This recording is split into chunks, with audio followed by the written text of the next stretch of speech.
Winning cures everything. Now for your hosts, Gary and Chris.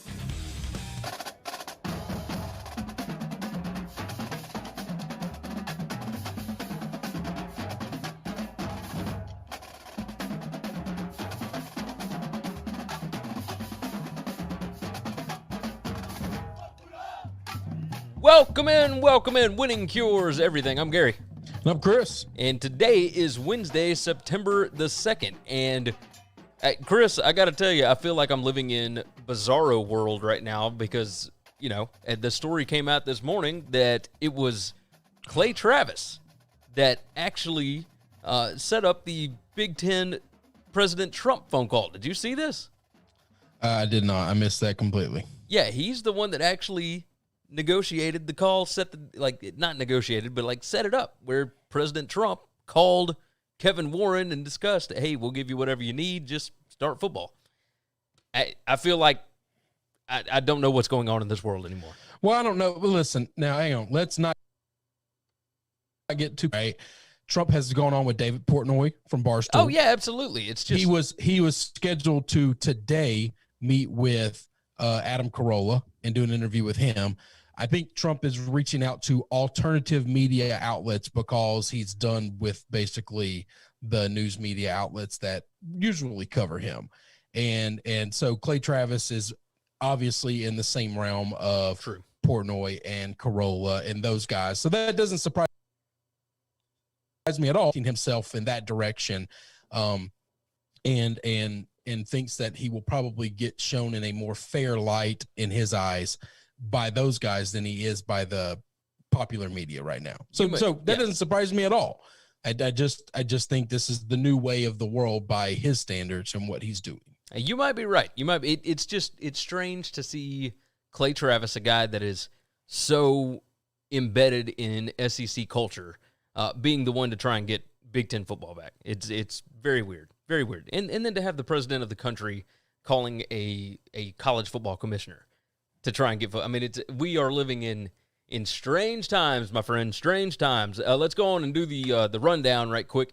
Go over to winningcureseverything.com. That has got all of our picks, previews, podcasts, videos, social media platforms. You want to find any of our SBR stuff, etc. We are going to have links and whatnot over there. You can find it very easily. So go on and knock that out. All of the videos and whatnot will be posted over there as well. So you can stay up to date with all of our college football stuff, etc. Obviously, we're going through NFL previews and whatnot on this show, but all of our college football stuff will be over there. So go to sbrpicks.com/NCAAF. You can also find us there. My betting picks are up. Chris's will be up there shortly, and all of our videos, etc. You can find them on the SBR YouTube page. So make sure that you are subscribed over there as well.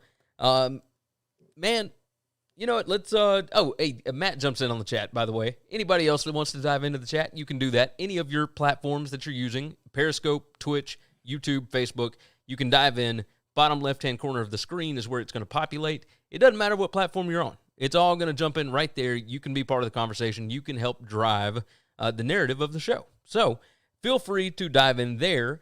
And let's go ahead and get this thing rolling. Podcast. Make sure you subscribe to the podcast in case you missed the live show. Leave a nice review. All that kind of stuff. First topic of the day, and it is a massive one. Georgia quarterback Jaime Newman has opted out of the 2020 season. Now, we gave Kirby Smart some flack for going and getting JT Daniels, right? Now, part of me wonders, would Newman have opted out if Daniels wasn't there? But the other side of me is, hey, good on you for making sure that your team was prepared because, injuries happen. All this stuff happens. You got to make sure that you got guys. But I am curious why we are seeing guys like Jaime Newman. Now, Jamar Chase for LSU, it made sense. Tyler Shelvin even, it made sense, right? Because those guys are expected to be high first-round draft picks. Your stock isn't going to get any higher than it was for LSU back in January. If you are Jaime Newman, you've got some hype, but you also don't have a ton of it on film yet. So this was going to be your shot to get in there and become a first-round draft pick and really show that you've got the goods to be able to do something. And now he's opting out, and he's going to prepare for the 2021 NFL Draft. Now, NFL teams do draft based on potential. We have seen that before. We will continue to see it. I'm curious your thoughts here, Chris. It just seems like odd timing for them to or for him to go on and opt out right now. No, I think he's lost the job. That's it. I don't think this is Kirby Smart was smart to do something else.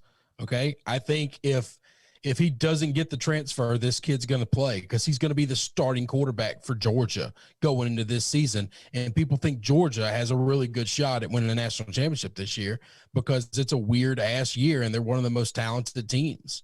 So there's no doubt in my mind he stays and he plays. Okay. So this is not he was prepared and he got this guy. If he doesn't go out and listen, he would have right now Justin Fields if he doesn't try to hoard every quarterback possible known to man. He would have Justin Fields, the best quarterback in the country outside of maybe possibly Trevor Lawrence. So I don't think his just always making sure he has the best possible backup behind everyone. That hasn't benefited him or helped him in any way, shape, form, or fashion as he's gone. And at some point in time, if he was an intelligent person, he would recruit a kid, he would get one of these number one guys, and then he would support and back up that number one guy.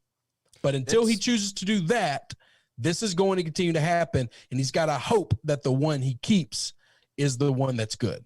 Yeah. But so far, that hasn't been it. Jacob Eason wasn't nearly as good as Justin Fields. All right. That's true. Absolutely neither was Fromm. Okay. Not even close. Not close. Yeah. I mean, I think Eason was already gone by the time Fields was there. Right. I think Fields came in while Eason was there. Now, Eason left after the season before Fields came in. So, and that's when, yes. Yeah, that's right. Because Fields' first season was the year that he was backing up from, and it was just strange, right? Very, very strange. That's fine. Either way, this is what's going to keep happening. And Kirby bringing all of them in is great. The fact that you can get all of these guys to come, hell of a sales job. That I don't know how he's doing it because I've listened to the man talk. All right, it's all weird to me. Okay? He's got a good staff, but I'm telling you this. At some point in time, somebody has to say, we need to pick one of these kids, and then we need to support that kid going forward. Yeah, support that kid and bring in, some of the not as highly regarded prospects and develop them. And develop them, yeah. Yes. No, you're right. Exactly what other programs do. That's what Clemson does. That is what Clemson does. Because if you keep losing these guys, you got a 50-50 shot of losing the wrong one. And so far, I don't know that he's lost the right one yet. You might be right about that. I think you're right. Sure hadn't lost it with Fields. That's obvious. That's clear and apparent. He lost that one. Yeah. No, absolutely. Let's so JT Daniels is going to be the guy. He still has not been cleared for contact yet. Now, I would imagine that is going to change eventually. He has been scrimmaging. That's the way it goes, right? I think he's going to be fine. I think they're going to clear him. Obviously, in this situation, I think they're going to have to clear him because other than that, you've got guys with zero experience whatsoever coming in. But it does suck for Georgia because you thought this was going to be a really big year, and you have wasted first-team reps on a guy that's not there. You have really worked on a guy that's just not going to be there anymore. So it's wasting time, and you hate to see that. Now, obviously, you don't want the kid to play if he doesn't feel comfortable, but man, I don't think this is a comfort thing. I think he knows that this is going to be a weird year, and if he can't start this year, then how much football is left? Does he have a chance at the NFL? Right now, he's a maybe. He's got potential, and so the NFL can go off of that, and that can sometimes get you drafted. But if he sits, then it's rough. Yeah, people are going to say you couldn't beat JT Daniels out. Yeah, that'll be the question.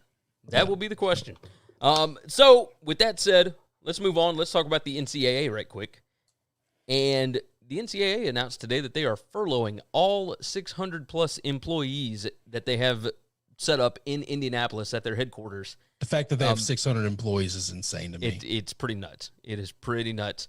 And with that, they're furloughing them for 3 to 8 weeks. So the majority of them, more than likely up to 2 months. And this basically means we ain't getting any kind of cases solved with this FBI, college basketball stuff. Any kind of news that we needed to find out as far as start dates and all that kind of stuff. I believe it starts next week. We're going to be getting some news drops, this weekend before Monday, before everybody goes on furlough. And then that'll be it. I'm curious about this. 600 employees is a lot. What do they do? And that's a great question. I would listen, it is taxpayers' money that funds this thing, because I would say 90-something% of these schools are all state schools. I would like to have a job description of what all 600 of these people do. I would take a weekend and read through that. Yeah. I mean, we could I think we could probably find that, because I think it's public. What in the world could they possibly do? Because this is an organization that they're known for not doing anything. Well, I mean, they got social media people, they got website designers, they got Jesus Christ, they got all kind of stuff about. And the majority of the stuff that goes on, the people that are members of the Committee on Infractions and all that, those guys are actually members of the member institutions, right? It's presidents and ADs and all that kind of commissioners and whatever else. So the fact that they're furloughing, guess what? Nothing in all of college sports is going to be changed, because it's a group of people that don't do shit. Yeah. But this also means that you ain't going to see any rule changes. This is going through the beginning of football season. This is going through, it's not going to run into the beginning of basketball, which, by the way, it looks like it's going to start November 25th now. So right before Thanksgiving weekend and all that. We'll see. But it did shock me that they are going to furlough these guys for up to 8 weeks. That's pretty long time. The best thing that could happen is these people don't work for 8 weeks, and all these school presidents realize, we don't need these people. What are we doing? What are we doing? Why are we paying Mark Emmert $3 million? Somebody please we need to stop. This is madness. Know why. This is just complete madness. You know why they pay Mark Emmert $3 million?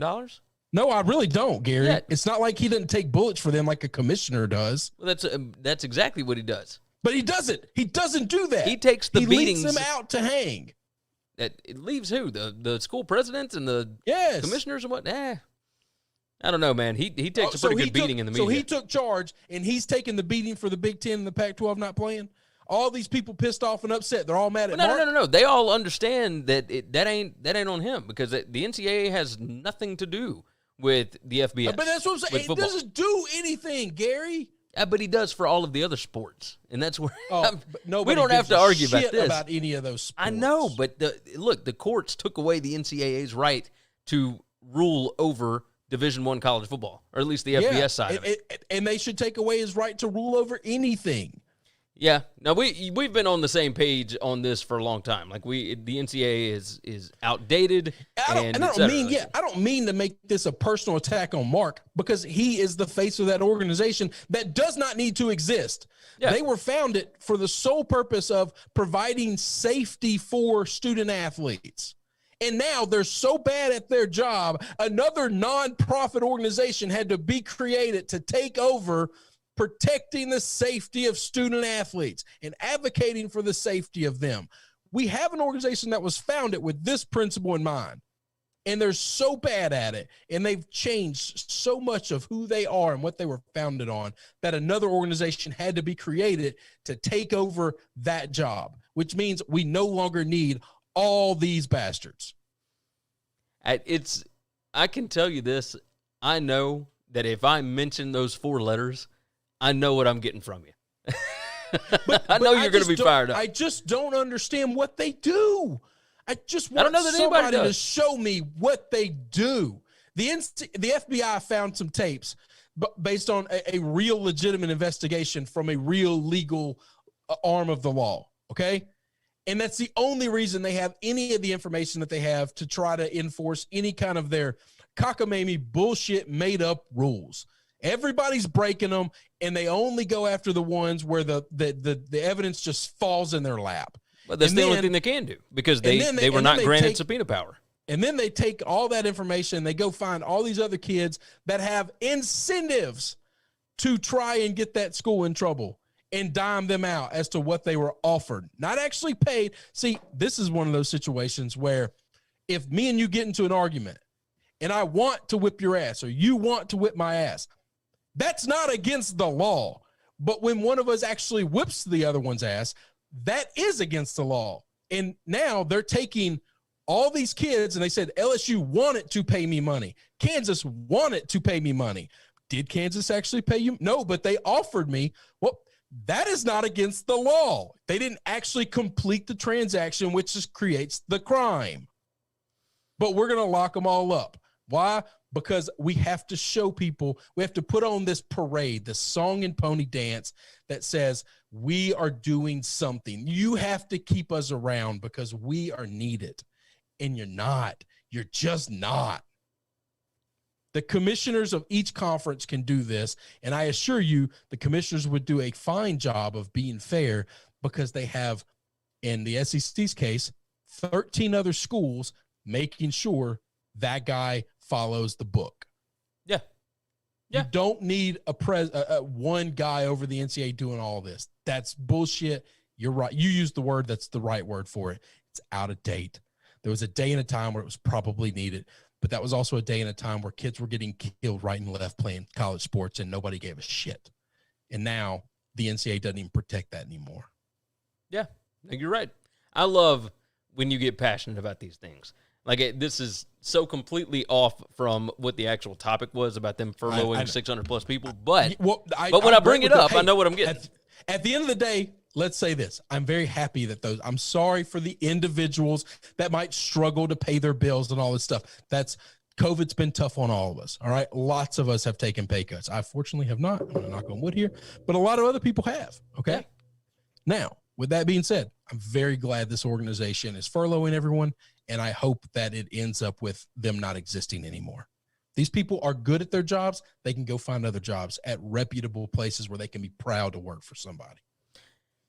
That's a really good way of putting that. So let's dive off of that one. Let's talk about Kirk Cousins right quick. And the only question that I have for you is, why in the world are we vilifying this guy? To give everybody a brief rundown, because if you've seen it at all on social media today, it has been nothing but, he's not scared of the coronavirus. He doesn't want to, or he doesn't believe in wearing masks and da-da-da-da. If you actually go and read or listen to what he said that he's not scared of it. If he gets it, so be it, whatever. He'll live with it and he'll get through it. And that he still wears his mask out of courtesy and caution for other people.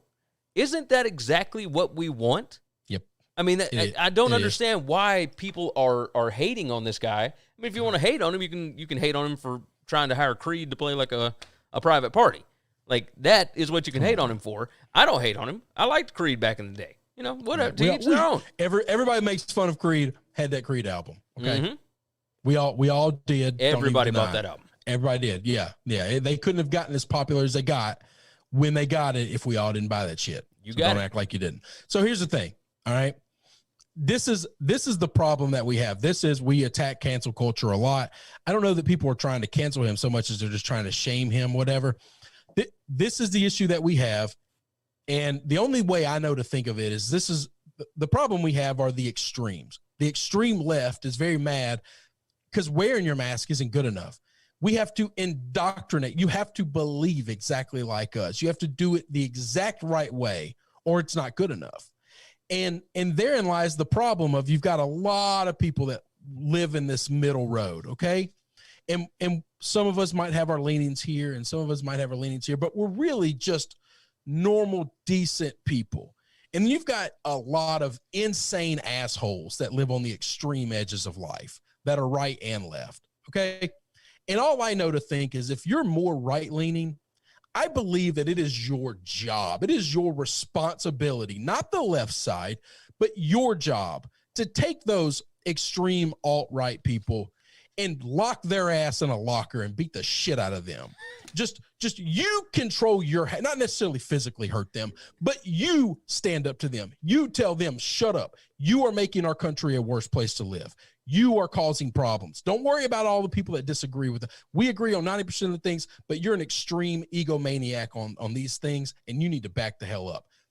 The left need to do the exact same thing. Get your own houses in order, and let's get us a little bit closer to the center. Let's bring us a little bit closer back together.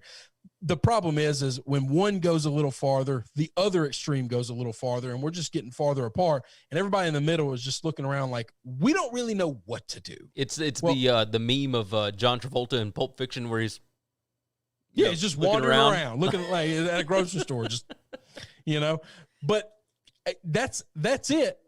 And the only solution I know is I do really genuinely feel myself to be right down the middle. I know that's a cop-out. I don't like that. Pick a lane, pick a side. I'm very much always been that way about everything else. You and I both are extremely moderate, and it feels rare nowadays, but I don't think it is. But I do make a point that if somebody's going a little extreme, either direction, I kind of try to say, this is my job. But these are people that I have a relationship with. This is not a stranger in a grocery store that I'm trying to, because here's the problem, okay? This is the issue. Let's say Kirk Cousins is probably very conservative, okay? I would assume that he is, but that's me making an assumption. I don't know anything about the man, okay? Yeah.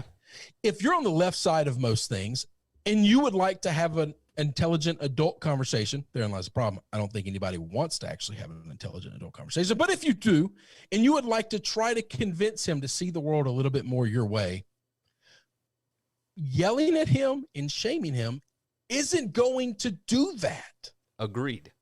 So you're not actually accomplishing anything. You're just yelling and screaming. And at some point in time, the people yelling and screaming, wouldn't you like to just step back and take a breath and just relax a little bit and just chill out and calm down and say, hey, let's see, can we find anything that we agree on? And then let's see if we can build from there. Yeah. And that's how a relationship actually gets built. He's doing what you ask him to do. He's wearing the damn mask. I know a lot of people that say, F it, I ain't wearing the thing, okay? I appreciate the fact that people at least still wear it. I don't care if you believe that it's helping or not. Are you doing it? Because the virus damn sure doesn't care what you believe or don't believe. You got that right. It just cares, are you wearing it or not? That's it. Jumping in on the comments here. First off, Alonzo Chico jumps in and said, go Gators, Kyle Trask for Heisman. And then Matt jumps in and said, people tend to think that if you're left-leaning, you are all the way left. Or if you're right, you're all the way right. Most people don't see it as a scale. He said, I like some views on the left and some on the right. Reagan said that the U.S. is moderate right. We were when Reagan was president. We absolutely were, which is why a lot of people thought he was a pretty good president. Yeah, and that's the way it goes. I mean, I don't know. I feel like there's a lot more people that just aren't as loud on social media and on TV and whatnot. There's a lot more people in the world that are moderate and just want the country to be successful. And a lot of it is they don't know how to speak up because you get shouted down by these other people. These other people are insane. And it's not just the left. I'm going to use my left hand here. It's the same on the right. They will shout you down. They will hunt you down. They will find you, and some of them will physically attack you. Most of them will just berate you to try to make themselves feel bigger and better about themselves. Well, especially on social media. I mean, it's because everybody. Well, we all get woke points. See, if you shout them down on social media, you get extra points. So when you end up in heaven, you get like fairy dust and stuff. These other people don't get that. Matt said, when you get shamed for your views by the extremists, you just get quiet and make your decision in a voting booth. Yeah, that's right. I mean, that's 100% right. All right, that's enough politics for today. Let's dive into our NFL previews, and we are going to start with the AFC South today. So we are going to cover the AFC South and the NFC South. We'll go ahead and fire into the Houston Texans.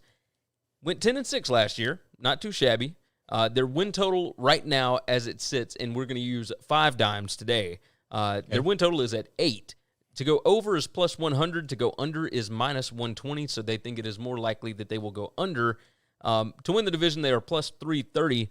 Coach is Bill O'Brien, and he is maybe the worst GM ever at making trades. He is absolutely awful. If you look at the Hopkins trade, if you look at what they gave up to get, oh God, I had his name on the tip of my tongue. Well, they got rid of Clowney for nothing too. Yeah, they got rid of him for nothing. But what was the Brandon Cooks? Brandon Cooks. No, they got Cooks, but they gave up too much for him. What the offensive lineman from the Dolphins? Tunstall. Yes, Laramie. Yes, Laramie Tunstall. My boy. So they gave up two 2 firsts for him, and then still had to pay him. I mean, it's just insane. And it paid for him on this way, and then paid up for him on the back end. Exactly. So last year, offense pretty good. Number 12 in yards per play, 5.7 yards per play last year. Defensive yards per play, 6.1. That was number 32. Worst in football. Now, it's not good, is it? That surprised me. But wait a minute. Hang on. Whoa. I can't understand this. J.J. Watt's on this football team, Gary. Hang on now. Hang on. Are you telling me that J.J. Watt didn't cure all the ails of the defense for the Texans? I know, right? Isn't it? Because I'm pretty sure everybody in the world has convinced me that J.J. Watt is God's gift to defense and football. Yeah. And if he's on the team, we're going to mic him up, and he's going to shout, and he's going to yell all the right things. Now, he's not going to make any sacks. He hadn't done that in a couple of years. He's not going to make it through an entire game. No, he can't do that either. But J.J. Watt, he's supposed to be a game changer, right? Their game changer is Deshaun Watson. Deshaun Watson is the guy. Look, they still got wide receiver Will Fuller on offense. They brought in Brandon Cooks. They got Randall Cobb. Okay, the issue with Fuller is that he can't stay healthy. He hadn't played all 16 games in a season ever. It's never happened. I brought up the stat to you last year how much more successful their offense is when he's on the field, but can you trust him to be on the field all the time? And he's proven right now, no. On defense, they are going to lean on rookie defensive tackle Ross Blacklock. I believe the kid was from TCU, right? That is too much to put on a rookie. That defense is not good enough. I know, right? They are going to depend on him, and they brought in some guys to help shore up the secondary, but the secondary was atrocious against the pass last year. Just awful. I don't trust it. On top of that, turnover margin was number 15. They evened out at 0.0. So, with that said, I just don't see a whole lot that I like from this team, but I do like Watson. Like I like Watson. I trust him. I've got him going 8-8. Which is exactly what the win total is. We're close here. We're close. I don't like the team. I don't like the direction that they're going. So I got them 9-7, and I'll tell you why. Bill O'Brien, for all of his badness of being a GM, and it's all real, and it's true, and it's legit, he's actually a really good coach. Yeah. Like, when the game starts, he's pretty good at what he does. I think they'll be fine because of Watson. I think this division's not super tough. You have a team in this division that you get to play twice that's openly trying to tank, I believe. And so, if you can chalk up 2 W's there and then just, win, I guess basically my logic is can you win 7 games and beat the Jags twice? I can get you to 9-7. That's all I can think of here. But Watson's it. If Watson can be all things to all people, that's awesome. You're putting way too much on him. Yeah. And I'll tell you, all I can hope for is after this season, he is disgruntled and he is ready to leave, and he finds himself a home in the north side of Boston. I knew where this was going the whole time. He would look wonderful. Same colors, just a little bit different arrangement. Yes, agreed. All right, let's dive into the Indianapolis Colts, who went 7-9 last year with Jacoby Brissett at quarterback. Offensive numbers were not good. They were pretty awful in the passing game. The rushing game was not bad, though. Obviously, Marlon Mack and that bunch. Win total this year is 8.5. To go over is -135. To go under is +115. So they think it is significantly more likely that they will go over the 8.5. To win the division, they are your favorites to win the division at +120. Kind of surprised me. Frank Reich in his 3rd season. Let's go through the yards per play and all the stats and whatnot. Yards per play, 5.2 on offense. That is good for number 24. So that was not great. Defensive yards per play, 5.6. That was good for number 18. Again, middle of the pack, whatever. Turnover margin was number 12. That is one thing that Jacoby Brissett did not do, is turn the football over. He only had 6 interceptions last year. That's not awful. Phillip Rivers coming in, does he make them a division favorite? Like, I think I like him in this spot, and he and Reich have got some history together. But, man, he threw 23 touchdowns and 20 interceptions last year. Like, that's a lot of interceptions. I don't know that it's going to improve drastically. I mean, obviously, he gets to play the Texans twice, so, I mean, that helps. But I don't know, man. Jags twice. Yeah, that's okay. That's a valid point. But even then, I think the Jags have a pretty good secondary. I mean, we'll get to them here in a little bit. That team's done. They've got an average wide receiver core. They did draft Michael Pittman Jr. To come in. T.Y. Hilton didn't play well last year. Had the lowest. Hilton played hurt last year. Yeah, he was hurt. Yeah, he only had 45 receptions last year. He's completely healthy. He's fine. He's had a great offseason. Now I think he's a little banged up now, but it's just soft tissue. He's just trying to not work out because he's a veteran. He's been there forever. Paris Campbell is going to be fine. Paris Campbell's going to be good. They brought in DeForest Buckner. I'm stopping. I'm just stopping this now. This team's going 11-5. This team's going to dominate this division. Frank Wright is an absolute. I'm going to use the big bad word real quick, okay? I'm sorry. I apologize. I know viewers go down. I'm giving you a heads up. So good. Frank Wright's a motherfucking wizard, okay? This guy took Nick Foles in a trash-ass offense team and not only won a Super Bowl, but beat a team that did not punt the entire game, okay? Yeah. The Eagles, what have they done since Frank Wright has left? I'll give you the answer. Nothing. They're the equivalency of the NCAA. They're just worthless. All right. I mean, they won the division last year. They're completely worthless. Oh, okay. How good was that?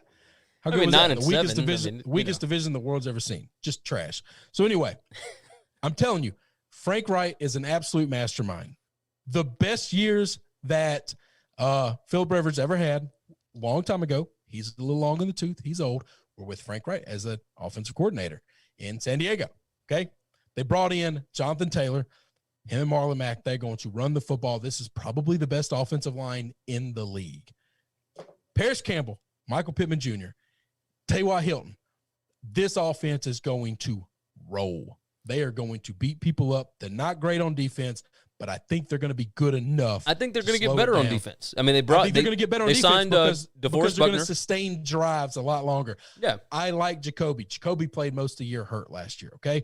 This is the best offensive line Phillip Rivers has ever played behind in his entire life. He's been playing football for like 19 years, okay? And every offense he's had, offensive line, has been like a bottom 3 to bottom 5 offense, okay? This is the best he's ever had. And he is about to make everybody pay. I've got him at 9 and 7. You're going way over the 8.5. 11-5. Frank Wright is they're loaded on offensive talent, and Frank Wright is an absolute wizard. Okay. I've got him 9 and 7. I mean, would it shock me to see 10 and 6, maybe even 11-5? If Rivers doesn't throw the ball away, if he doesn't throw it to the wrong colored shirts, then yeah, why not? I'm gonna justify all those wrong color shirts. They're playing from behind every game, and so he's making press passes and he's getting pressed while he's doing it constantly. That's why his interception rate was always so bad. If you watch the games and you watch the interceptions, yeah, they're bad throws, and he is being chased for his life, and he doesn't run very well. And they're behind. He's got to make a big play. They can't dink and dunk and matriculate the ball down the field. They got to score fast because they've sucked the entire game. Their defense has given up big play. He just played on bad teams. Those teams haven't been good in a while in San Diego. And then when they moved to L.A., they've been even worse. I mean, other than 2 years ago, which even 2 years ago, he carried that team. Him and Keenan Allen carried that team. Okay. A few players carried that team. Melvin Ingram and Joey Bosa had great year. Their secondary was trash that year. They had like 7 big players that made plays. Everybody else was from a scrap heap. You might be right. I mean, they still went when like they played a 12-4? professional football team like the Patriots, they got completely dismantled. Okay, and they would have gotten dismantled had they played anybody else that had a real head football coach, but they went a long time without that. Okay, I'm with you. I understand where you're coming from. I love this team. I love so this Colts, team this year. you absolutely love the Colts. Love them. Let's move on. This is a team that you do not love, and I don't know that anybody does right now. That would be the Jacksonville Jaguars. Yeah, 6-10 last year, which was kind of impressive. Really, if you look at what they did, I mean, good gracious. Their win total this year is 5. To go over is plus 105. To go under is minus 125. So, obviously, they expect, the under. To win the division, plus 2,500. They're saying basically there is no way. Doug Marrone is the head coach entering his 4th season, and I would believe that it will be his last season because they have sold the farm. This is the Gardner Minshew show. Let's dive through the stats right quick from last season. Offensive yards per play, 5.4. That was good for number 19. Defensive yards per play, 6.0. That was good for number 29. That is not a good number that you want to see. Turnover margin, only number 20. They gave up 0.1 turnovers per game, which better than I anticipated, really. Look, it's the Minshew show. Everything about this is the Minshew show. They just cut Leonard Fournette for nothing. Said they couldn't find a trade partner, but, I mean, they don't really have a lot behind him. So, what are we going to do here? Everything about this team screams tank except for they went out and they signed linebacker Joe Schobert. I don't understand because he's like a good linebacker. He was good for the Browns, and they gave him some pretty significant money. Why? That made no sense. They have to field a team. Well, I mean, I get it. Signing for this year. It's not a 1-year deal, is it? No, it's not. It's just then there you go. They're still building a team, man. That's fine. Yeah, they're not gonna not sign somebody. Go ahead and get him. True. Josh Allen still got some growing to do. Has not looked great, but he's had flashes of brilliance. C.J. Henderson is their first-round draft pick, cornerback. I think they got a good foundation to build on with those 3 guys. But other than that, I mean, I don't know, man. That defense doesn't impress me at all. I mean, I thought Josh Allen was going to be the tits when he got into the league. He just hadn't been. Well, but he hasn't had any help at all. And when you're on defense and you're a pass rusher, you don't need help. You just go get the guy. No, I mean, look, for the Colts, I think Justin Houston, who was not good last year, I think he's going to be opened up a whole lot more this year because of DeForest Buckner coming in. Like, it's another way to open up. It's just like offense, where you're creating space on that defense for him to be able to get back there. Yeah. I mean, that's the deal. Good gracious. What is that, Maui? Hell yeah. He's losing his damn mind. I think it's storming outside. Yeah, Sorry. It was doing that here. So with that said, like, they're not very good on offense. They don't have a lot of weapons. They're not very good on defense. Don't have a lot of foundational pieces. They got like 3 guys that I would build this defense around, but they're not there yet. I mean, this is tankathon. I mean, that's 100% what this is. What I think so too. I've got them 4-12. Go ahead. But I've got them 4-12, and that's and that may be nice. I got them 2-14. I actually think they're going to be more a 4-12, a 6-10 team. I think that's the truth. I think I print out a big sheet. I go down to everybody's schedule. I mark wins and losses. Then I count them up. I think you're more close to the right number than I am. Okay. Let's say that. I don't think they're going to be that bad. A, I actually think Gardner Minshew can play. B, I think this receiving core is pretty good. Okay. And I think Doug Marrone's a pretty good head coach, to be honest with you. I just think he's been a disaster there because they just haven't supported him with any talent. We've gone through and hashed out they've got like Tom Coughlin has done a terrible job. He destroyed that team. He destroyed it, and he's gone now. But the foundation has been crumbled, and it's got to be rebuilt. Are they going to do that around Doug Marrone? I don't know. I think he's a good coach. I will tell you this: the offense I trust. Jay Gruden has always had a pretty good offense. Even some of those bad Washington teams could put up points. It couldn't stop anybody. Some of those bad Cincinnati teams back in the day always put. We thought Andy Dalton. Could you win a Super Bowl? No, but could he win a couple playoff games? Maybe. And when Jay left, it just kind of went downhill. Yeah. I think he's a really good OC. I think Marone's a really good head coach. I think they've got a lot of rebuilding to do. If I was ownership, I would be okay rebuilding around these guys. I really would. Yeah, but if that was the case, then wouldn't you want to start that right now, or do you just do you tank to? You tanking to get you got to tank to get picks. What else are they supposed to do? What would you do to rebuild around them?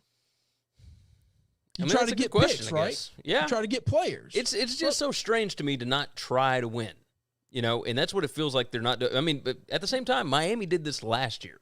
Yep. That whole organization tried to get rid of everybody that was good. Yeah, and they did get rid of everybody that was good. They got rid of them all except for Devontae Parker. And still won 5 games. Yeah. So, yeah, and that's why, I went 4-12 instead of 2-14. I assure you, I'm telling you, when we're done, your number's closer than my number. I promise you that's going to be real. You might be right.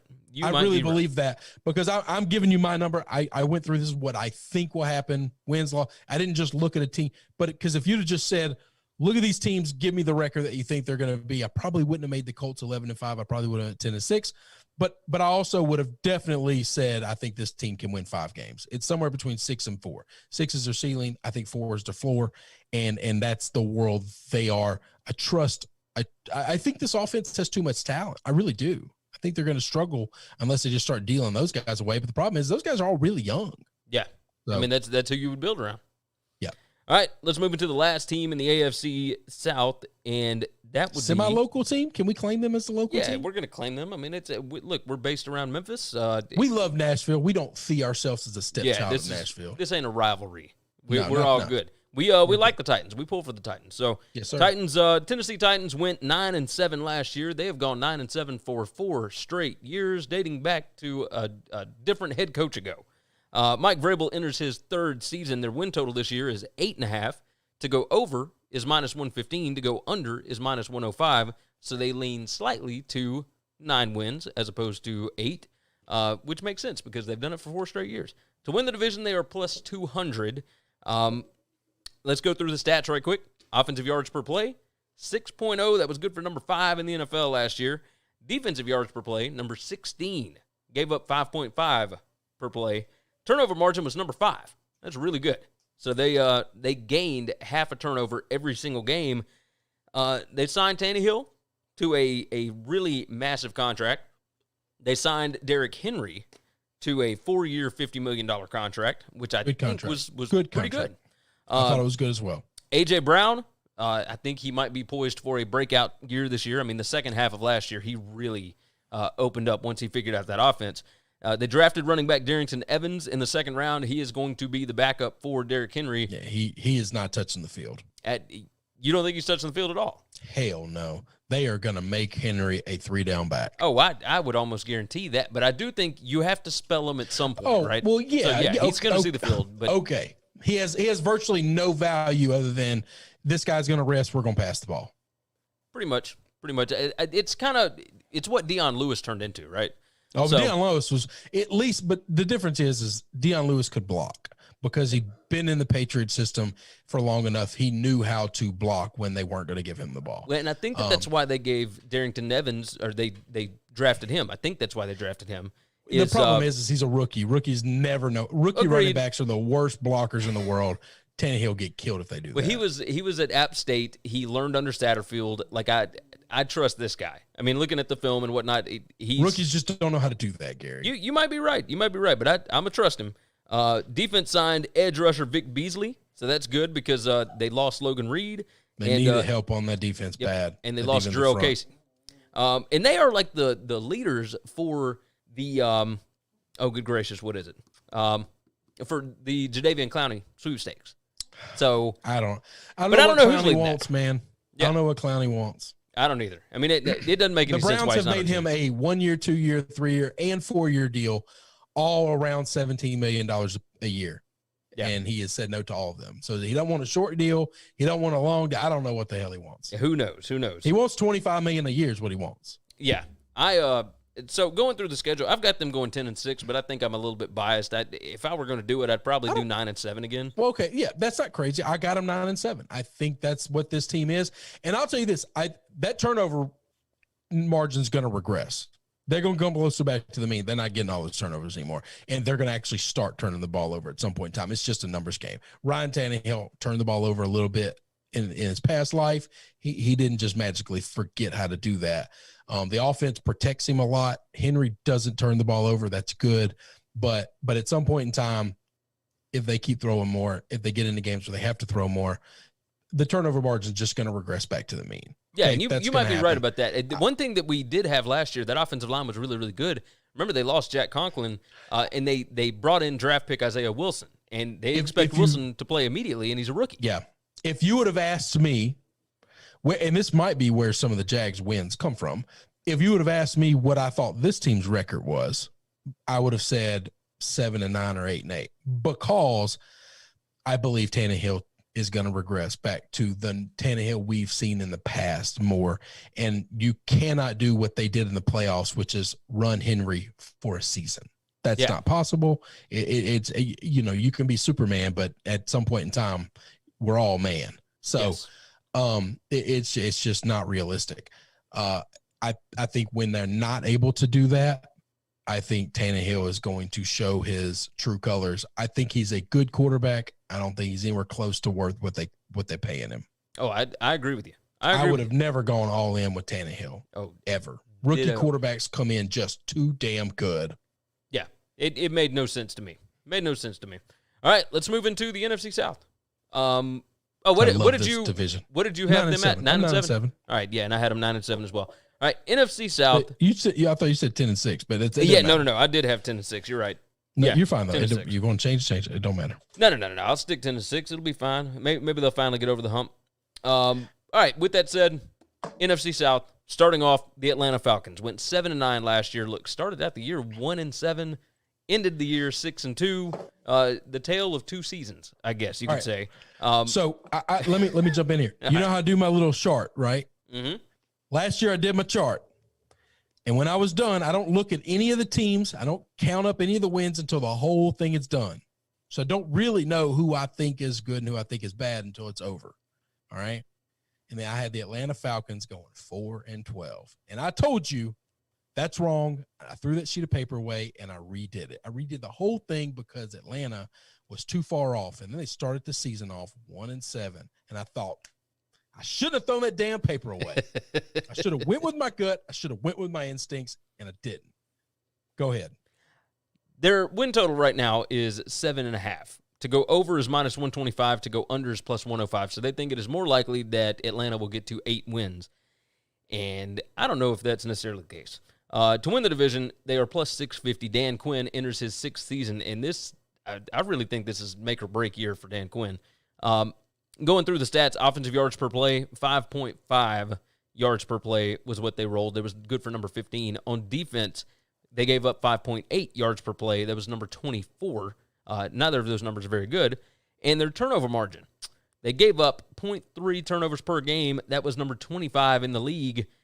Look, I mean, they brought in Todd Gurley. They brought in Hayden Hurst to replace Hooper. We'll see if Gurley has anything left in the tank. Hurst was a backup for the Ravens and performed pretty well when Mark Andrews went out. They are going to rely in their secondary on rookie corner A.J. Terrell because he's going to have to start immediately. And in a division where you've got Teddy Bridgewater, who is, okay, fine, whatever. But then you got Tom Brady and you've got Drew Brees. That's going to be a problem because I think they're going to pick on him quite a bit. This team is too good to tank and not good enough to make the playoffs. I think they drop off a game from what they were last year. I mean, they got all the offensive talent in the world, right? But the defense is still a major problem, which is kind of crazy for a defensive coach. That's what Quinn was. Like, he was supposed to come in and revamp that defense. He hasn't done it a single time. I've got him going 6-10 this year. I've got him going under that 7.5 and pretty significantly here. I couldn't find the wins. I want good things for the city of Atlanta. I want good things for this franchise. I just couldn't find the wins. I did my sheet. Came up with 4-12. I'm sticking with 4-12. So the other day we covered the NFC North. Okay. And everyone talked about how Matt Patricia, first coach fired. I said, whoa. No. Not yet. They're going to be too good. They're going to win too many games. Then we did the AFC North. And everybody said, Adam Gase, first coach fired. No. The new GM that they just hired is BFF with Adam Gase. I think you got to fire both of them. They literally just hired that guy this year. I don't think they're going to do that. I think his job is safe. This guy, first coach fired. Book it. Plus 1,000. Because if he starts off 0-4 or 1-5, 1-4, something like that, like he did last year. And it's completely possible. Yanked, and his schedule is tough. And I don't care how he starts off this year. At the end of the year, he ain't finishing like the way he finished last year. That's for damn certain. Have you got the schedule in front of you? No, but I looked at it right before he came up. I can pull it up right now. I know he finishes with the Chiefs, the Saints, and the Bucs as his last 3 games. And I'm going to tell you that is LLL. Yeah, no, 100%. But the beginning of the schedule was pretty tough. I think they have a tough draw. I just don't remember it. You pulling it up? Yeah, I'm trying to get it. Hold on. Here we go. All right, so Atlanta's schedule to start with is the Seattle at Seahawks. Dallas. Yeah, the Seahawks at the Cowboys, the Bears at the Packers, Carolina at the Vikings, the Lions at the Panthers. I'm telling you, man, I don't see wins here. You're going to beat up on the Panthers. As we get through this, I think this is the division of the haves and the have-nots more than any other division in the league. But outside of the Falcons and outside of the Panthers and, maybe the Raiders aren't great, maybe the Chargers struggle. I don't know where you're finding wins, man. I don't either. I mean, I put them at 6-10, and I felt like that was actually kind of generous. I think it is generous. I do, but like I said, I don't know. They got a lot of offensive weapons, man. I know they do. I know they'll be able to score. Of course, they weren't able to score a couple of years ago. And I'd say those offensive weapons hadn't scored a lot lately. I know you got a valid point there. All right, let's dive into the Carolina Panthers. Matt Rule comes in his debut season, and we are ready to rock and roll. 5.5 is their win total, and to go over is -120, and to go under is +100. To win the division is +2,000. I like Matt Rule. I like Matt Rule a lot, and I think that this team with Joe Brady is hold on. I'm dealing with a slight emergency. Okay, got it. I'm supposed to be off work right now. It's kind of ridiculous. All right, Matt Rule. I love Matt Rule. I think he's going to be fantastic. I think Joe Brady bringing in Teddy Bridgewater is going to be fantastic because I think that he can do with Bridgewater kind of what he did with Joe Burrow. I think they can be really, really good.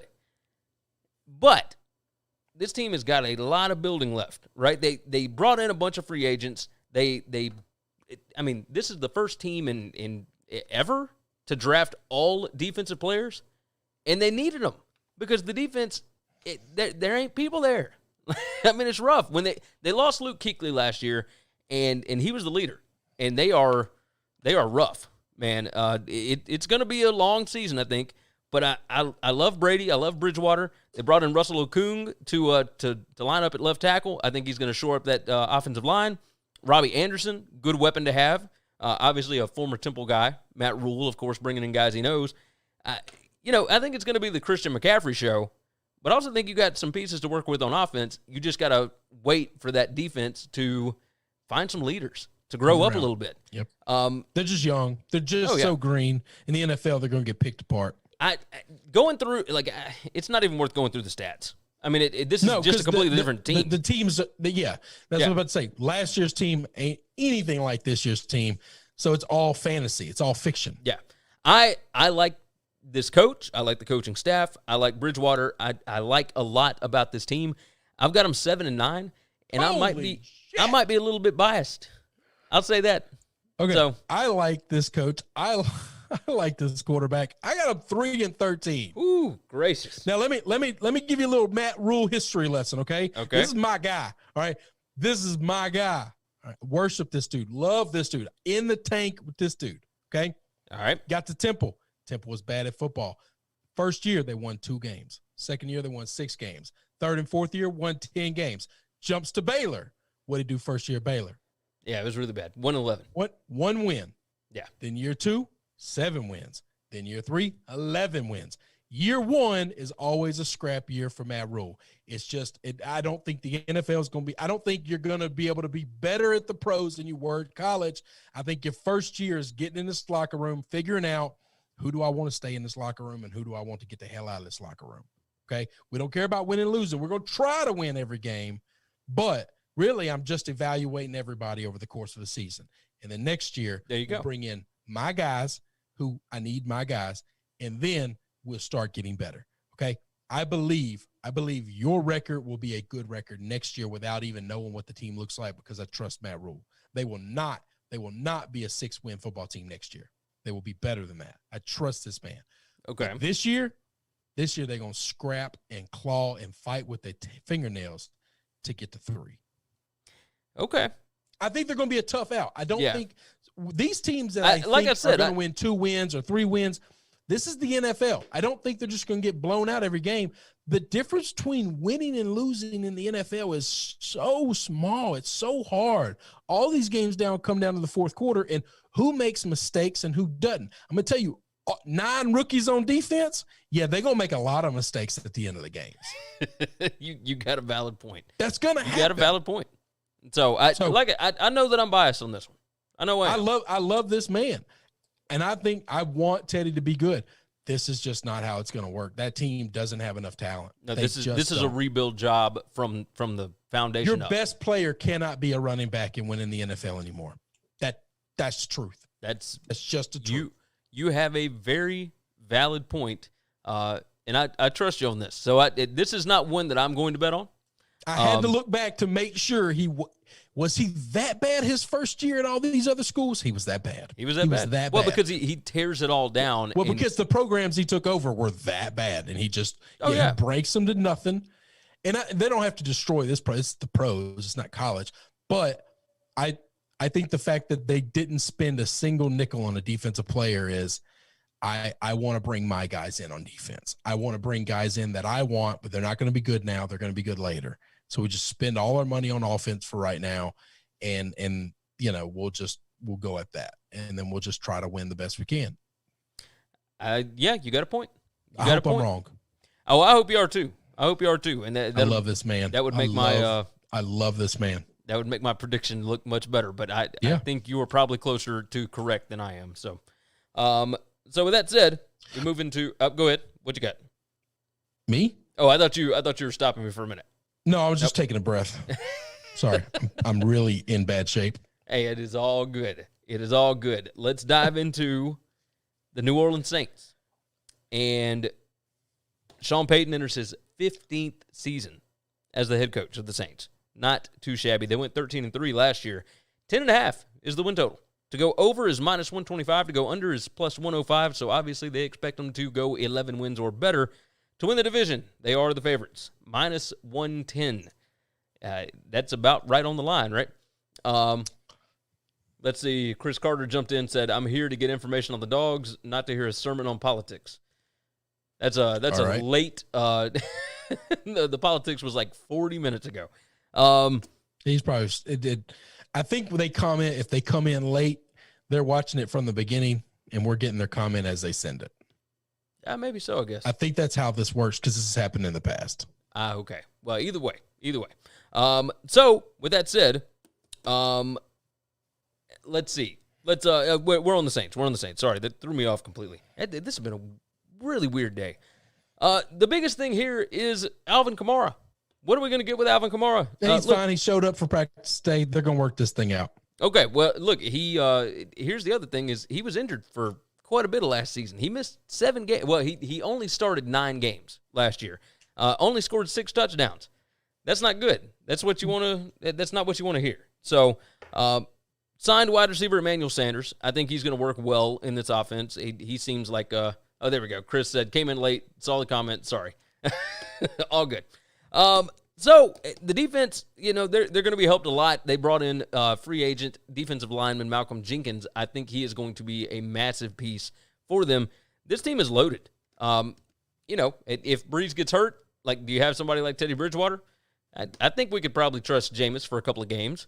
I think the team is absolutely loaded. Offensive yards per play last year, 5.9, and that's number 6 in the league. Defense was not bad, 5.3 yards per play. That's number 12 in the league. Turnover margin, they gained 0.8 turnovers per game. That's number 2 in the league. They went 13-3 last year. I don't think they'll do that this year, but I've got them at 11-5. I like them to go over. I got them 12-4. There you go. I mean, this team is absolutely loaded. I think they're really, really good. I think they could still be good even if Kamara didn't want to play the season. Kamara's going to play the season. Kamara's going to be fine. They're going to work this thing out. I went a little bit in panic mode yesterday, but I think he's going to be fine. I think you're probably right. So I guess that only leaves us with one team. That's right. And that's the only team that matters. That would be Tampa Bay. That's the only team that matters. The Tampa Bay. That's the only reason I showed up today. The Tampa Bay Buccaneers, 7-9 last year, which when we get to the stats, the fact that they went 7-9 is just utterly absurd. Win total is 9 this year. Seems like that might be a little low. But okay. To go over is -125. To go over is -125. To go under is +105. To win the division, +175. And look, I mean, Bruce Arians, we both love Bruce Arians. We both love Byron Leftwich. We both love Todd Bowles. Yards per play last year on offense, 5.9. That's good for number 9 in the league. Defensive yards per play, they only gave up 5.1. That was good for number 7 in the league. This defense was so good last year compared to what people expected. Oh, yes. I mean, they were unbelievable. I mean, they were number 5 Todd in Bowles expected is points a per attempt. grown-ass man when it comes to calling defenses and getting them ready to play. Yes. That man knows what he's doing. Now, here is where they became a problem, right? The defense gave up some scoring and whatnot, and they were really, really damn good when the offense was not turning the ball over. They were number 28 in the league last year at giving up the ball. 0.8 turnovers they gave up every single game. They gave up 41 turnovers last year. 30 interceptions, 11 fumbles. You just ain't going to win a lot of games doing that, right? They still won 7. Jesus. I mean, they won 7, but that's because they were really damn good because elsewhere. This team is just... Well, let me read off the names. Not giving the ball away. Tom Brady, Gronk, Mike Evans, Godwin, O.J. Howard, Cameron Brate. Don't forget about Ronald Jones, Keyshawn Vaughn, and they signed Shady. Like, I think they're going to be awesome. You named a bunch of people that don't matter and a bunch of people that matter a lot. So, like I said, defense was great last year when the offense didn't put them in awful spots. And the offense isn't going to put them in awful spots ever again. I think you're right. Ever again. Mark jumps in. He said, "Hey guys, you guys been busy on videos." Yeah, 100%. 100%. We have been busy with SBR. We've been busy right here. And, hey, we're in football season. This is what we do. So it's time to get at it. I have got them going 10-6, and honestly, I could have had them going 12-4, but I tried to calm down my expectations. Like, I know that Tom is getting older, but I tried to temper the expectations here. I've got them 10-6. I still got them going over the win total of 9. I think they are going to be right there with the Saints at competing for that division crown. I agree. So, what are your thoughts here? Is this just going to be Super Bowl or bust, or what are we looking at? 100%. So this is the best head coach, offensive coordinator, defensive coordinator combination in the league. There's not one better than this. Okay. Until Bill Belichick actually names somebody to be defensive coordinator one day, that might change. But he doesn't have defensive coordinators anymore. And so this is it. Okay. This is it. This team is incredibly loaded on offense and on defense. There are no coordinators that I trust more than the guys running this team. There's no head coach I trust more. They needed somebody at the helm. And I don't even think that they needed Tom Brady, the greatest quarterback of all time. The skeleton of Tom Brady is worlds better than what Jameis was, because while Jameis created unbelievably big plays and excitement and could just sling the ball, his accuracy was insane at times, and he just gave the ball away. He took the sail out of the offense, and he left his defense out to die time and time again. This defense could be the best defense in the league this year when it's done, when we're looking at scoring defense, because they're not going to be – what do we say all the time? I learned this from Mike Lombardi. The best way to play defense is to not play defense at all. Yes. 100%. And I don't think this defense is going to be on the field so little compared to what they've been in the past because, A, I don't think they're going to score fast like they did with Jameis, and B, I don't think they're going to get the ball turned over all the time like they did with Jameis. And this defense, minutes on the field is going to get cut in half from what last year's was. Just cut in half immediately. I think you're right. If you think Tom Brady is old and can't throw the ball deep, you didn't see any of those playoff games at the end. He didn't have anybody to throw to, okay? All his receivers are gone. He was throwing to Philip Dorsett and a rookie named N'Keal Harry that never was healthy the whole year and can't separate, okay? Yeah. And he still had zip on his fastball. He was throwing lasers down the field 25 and 30 yards deep. Now, nobody was catching them, but he can throw the football still. Not worried about that. This will be the most accurate passer that Mike Evans has ever had throwing him the ball, that Godwin has ever had throwing him the ball. And we got a new friend, okay? We got a new friend. There's a young man by the name of Scotty Miller. All right. Okay. You don't know his name now. You're going to know his name later. No one knew who Wes Welker was until he got with Thomas. No one knew who Julian was until he got with Thomas. Well, you're going to know who Scotty is. Okay. Okay. It's got him a little whitey friend that is fast and runs just a bunch of weird, crazy trash routes. Okay.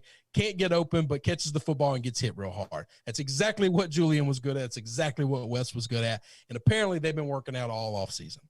All right. I'm telling you. Okay. This is going to be good. You're right about the running back. Oh, God. Which one? Keyshawn Vaughn? No, God, no. Ronald Jones? Ronald Jones. Rookies and Tom don't mix. Tom's not going to trust a 20-year-old kid. He's just not. If you got hopes for Keyshawn Vaughn in fantasy this year, your hopes are dashed.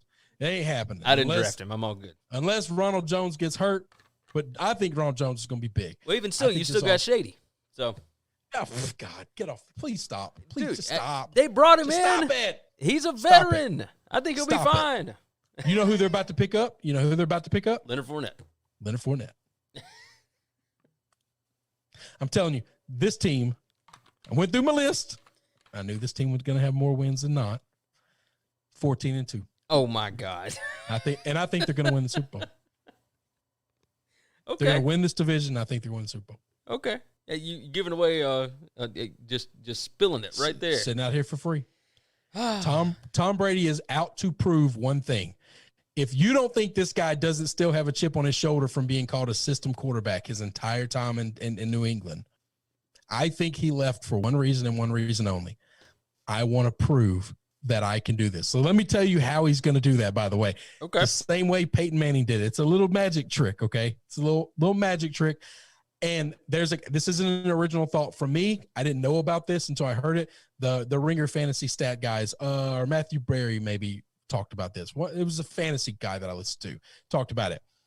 When Peyton Manning went to the Broncos his first year and he just set the world on fire, one of the ways he went out to get all those touchdowns was every time they got on like the 1 or 2 yard line, he checked out of every run play and just threw a little dink pass for a touchdown and got a bunch of cheap little touchdowns to fluff up his stats. I'm going to tell you, they ain't running the football when they get inside the 3 yard line. Not one time. Tom is going to check out all of them. He is going to try to break records and set records. And he is going to try to prove to everybody, I am not a system quarterback. I can do this without Bill. Damian jumps in, by the way, said this quarantine life has hit Chris hard. No, sir. No, sir. No, sir.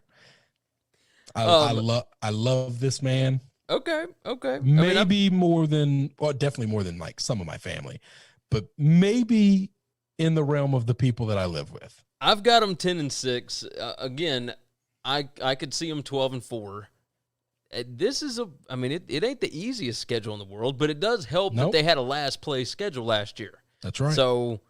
Thank you, Jameis. That was the parting gift that he gave him. That definitely helped, or not last place, but third not place. Good. Not good. So, with that said, I mean, if you think they're going to win the division, that's plus 175. I mean, if you think they're going to win the Super Bowl, I mean, I didn't even look at the odds for that. Probably get decent odds on it, but it's not. I mean, they obviously went down big when they picked up Tom. Oh, yeah. And they went down big. But it's still positive. Oh, still positive. Yeah, everybody's positive. Of course. All right, so Mark jumped in. He said, your videos are informative. Friends and I have been looking at the college games in Vegas on the odds. Some bets out there that you guys nailed. Hey, cheers to that. Cheers to that. Glad that you are taking some advice. We will go ahead and end the show with that. We got 8 more teams down. That means that we've only got half the league left to go.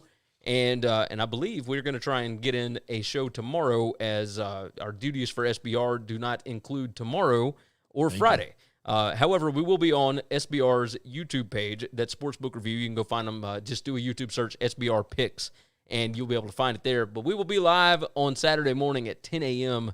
Central Time, going over the closing lines and whatnot for the games, answering some questions, etc. Starting next week, we will be doing Tuesdays at 5:30. Thursdays at 5:30, and Saturdays at 10 a.m. live on the SBR channel to discuss college football.